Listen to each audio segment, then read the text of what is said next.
Hello mga beshi, gagawa tayo ng crispy sisig my version. Kapampangan style pero may version po siya mga beshi. Mag-slice na po tayo ng ating deep fry na lechong kawali mga beshi. Ayan, bali 2 beses po yan linuto. Bali dalawang fry po siya mga beshi bago una kulo po muna siya and then after niyang pinakulo, piprito. And then after po niyang pinito, i-rest po natin siya ng 1 hour, ipiprito na naman po siya ulit. Para talagang fry na fry po yung ating lechon kawali mga beshi. Bali 2 planggana po yung lechon kawali na yung mga beshi pero pagka in-slice mo na po siya, wala na po siyang 2 planggana. Bali 1.5 na lang po ang kalalabasan niya.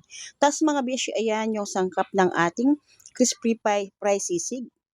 Meron po tayong onion, meron po tayong ladies choice, meron po tayong liver spread, meron po tayong atay ng manok. Ayan. Nagtataka po siguro kayo may liver spread na ako, may atay pa ng manok. Kasi po mga beshi, kaya nilalagyan kong ganoon para lalong masarap. Ayan po, tingnan nyo po yung ating atay ng manok. Pagkatapos po niyang pinakulo, pinirito po natin yan para hindi malansa. Ayan po, papakita po natin ulit yung ating mga sangkap. Maingay po nasa likod ako mga beshi, may maraming mga manok sa kapitbahay. Sa kabila naman po may aso. Sa amin naman po may pusa dun sa side ng kwarto. Kaya hindi mo alam kung saan ka pupunta mga beshi sa sobrang ingay. Ayan po, minsan po kaya hindi ako nagbo-voice over dahil maraming maingay. Kaya minsan nilalagyan ko lang ng kanta. Kasi hindi ka makapag-concentrate ng voice over dahil duplex lang po. At tabi-tabi lang po ng bahay. Ayan na po yung mga sangkap ng ating crispy sisig Kapampangan, mga beshi ko. Ayan, kung makikita nyo po, ang daming sangkap ng ating crispy sisig Kapampangan. Hindi po tinipid yan. Alam po ng ating mga suki yan, hindi po ako matipid pagdating sa sangkap ng aking mga niluluto. Dahil po, alam ko po yung pinagpaguran ng mga umu-order sa akin. Pera po nilang pinagtrabahuhan yan.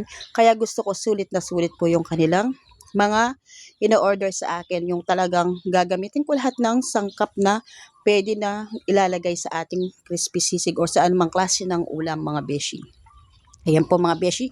Yung iba po dyan shortcut na dahil padating na po yung pipick up ng kanyang sisig kaya hindi na po namin na video yung ibang pinaglalagay namin sangkap tulad po ng sibuyas, ng ibang ladies choice, ng ibang putahing sangkap mga beshi. Ayan na po mga beshi, yan lang po yung na video natin na nilagay na ladies choice. Dapat po 3 yan kaso nagmamadali na, nandyan na po yung kukuha.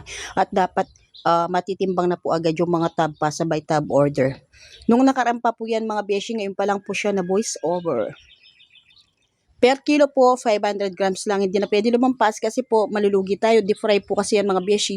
Pagka deep fry po kasi yung baboy kumukunti na siya dahil nga yung mantika niya naiwan na talagang para hindi siya matabang-mataba, hindi nakakasuya yung ating crispy sisig mga beshi. Ayan na po yung ating assemble tab na masarap na crispy sisig Kapampangan, my version mga beshi. Ayan po mga beshi ko. Tingnan nyo naman po yung itsura ng ating crispy sisig mga beshi. Sinisugurado ko po masarap na masarap yan mga beshi. Hindi tipid sa sangkap.